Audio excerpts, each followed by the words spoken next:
The curious incident of the dog in the nighttime. Chapter 2. Chapter 2. It was 7 minutes after midnight. Minutes after midnight. The dog was lying on the grass in the middle of the lawn in front of Mrs. Shear's house. Its eyes were closed. It looked as if it was running on its side. The way dogs run when they think they are chasing a cat in a dream. But the dog was not running or asleep. The dog was dead. There was a garden fork sticking out of the dog. The point of the fork must have gone all the way through the dog and into the ground because the fork had not fallen over. I decided that the dog was probably killed with the fork because I could not see any other wounds in the dog, and I do not think you would stick a garden fork into a dog after it had died for some other reason, like cancer, for example, or a road accident. But I could not be certain about this. I went through Mrs. Shear's gate, closing it behind me. I walked onto her lawn and knelt beside the dog. I put my hand on the muzzle of the dog. It was still warm. The dog was called Wellington. It belonged to Mrs. Shears, who was our friend. She lived on the opposite side of the road, 2 houses to the left. Wellington was a poodle, not one of the small poodles that have hairstyles, but a big poodle. It had curly black fur. But when you get close, you could see that the skin underneath the fur was a very pale yellow, like chicken. I stroked Wellington and wondered who had killed him. And why? Chapter 3. My name is Christopher John Francis Boone. I know all the countries of the world and their capital cities and every prime number up to 7,000. 107. 8 years ago, when I first met Siop Han, she showed me this picture, and I knew that it meant, and I knew that it meant sad, which is what I felt when I found the dead dog. Then she showed me this picture, and I knew that it meant happy, like when I'm reading about the Apollo space missions, or when I am still awake at 3 or 4 in the morning and I can walk up and down the street and pretend that I am the only person in the whole world. Then she drew some other pictures, but I was unable to say what this meant. I got Siop Pen to draw lots of these faces and then write down next to them exactly what they meant. I kept the piece of paper in my pocket and took it out when I didn't understand what someone was saying. But it was very difficult to decide which of the diagrams was most like the face that they were making because people's faces move very quickly. When I told Xiaoban that I was doing this, she got out a pencil and another piece of paper and said it probably made people feel very. And then she laughed. So, I tore the original piece of paper up and then threw it away. And Xiaoban apologized. And now if I don't know what someone is saying, I ask them what they mean or I walk away. Chapter 5. I pulled the fork out of the dog and lifted him into my arms and hugged him. He was licking blood from the fork holes. I like dogs. You always know what a dog is thinking. It has four moods: happy, sad, concentrating.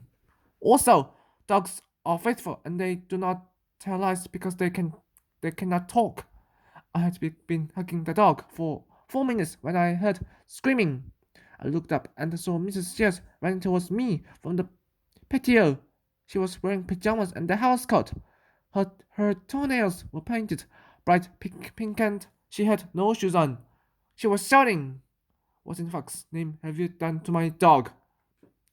I do not like people shouting at me. It makes me scared that they are going to hurt me or touch me, and I do not know what is going to happen. Let go of the dog. Let go of the dog. She shouted. Let go. Let go of the dog. Let go. Let go of the dog. She shouted. Let go of the fucking dog, for Christ's sake. I put the dog down on the lawn and moved back to Metas. She bent down. I thought she was going to pick the dog up herself, but she didn't. Perhaps she noticed how much blood there was and didn't want to get dirty. Get dirty? Instead, she started screaming again. I put my hands over my ears and caught my eyes and rolled forward till I was hands up with my forehead pressed onto the grass. The grass was wet and cold. It was nice. Chapter 7. This is this is this is a murder mystery novel. Ben said that I should write something I would want to read myself. Mostly I read books about science and maths. I do not like proper novels. In proper novels, people say things like, say things like, I am veined with iron, with silver, and with streaks of common mud. Common mud. I cannot contract into the firm first, which does kinds who do not depend on stimulus. What does this mean? I do not know. Nor does father, nor do Sir Ben or Mr. Jivans. I have asked them. Sir Ben has long blonde hair and wears glasses which are made of green plastic. And Mr. Jivans smells of soap and wears brown shoes that have approximately 60 tiny circular holes in each of them. But I do like murder mystery novels. So, I am writing a murder mystery novel. In a murder mystery novel, someone has to work out who the murderer is and then catch them. It is a puzzle. If it is a good puzzle, you can sometimes work out the answer before the end of the book. Siaban said that the book should begin with something to grab people's attention. That is why I started with the dog. I also started with the dog because it happened to me, and I find it hard to imagine things which did not happen to me. Siaban read the first page and said that it was different.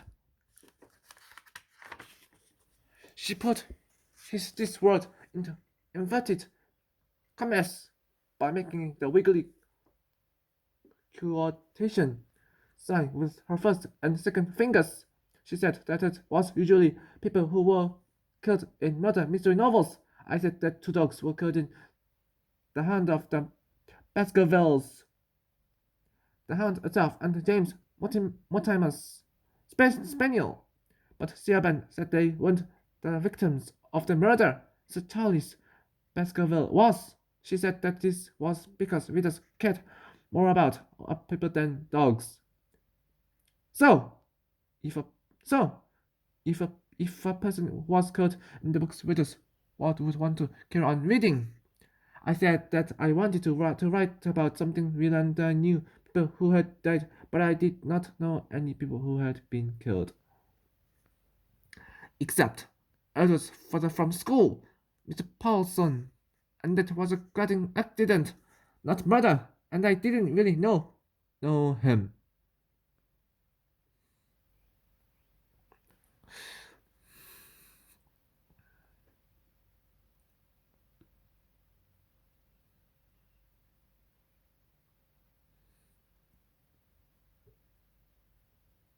I also said that I cared about dogs because they were faithful and honest, and some dogs were cleverer and more interesting than some people. Steve, for example, who comes to school on Thursdays, needs help to eat his food and could not even fetch a stick. Siaben asked me not to say this to Steve's mother.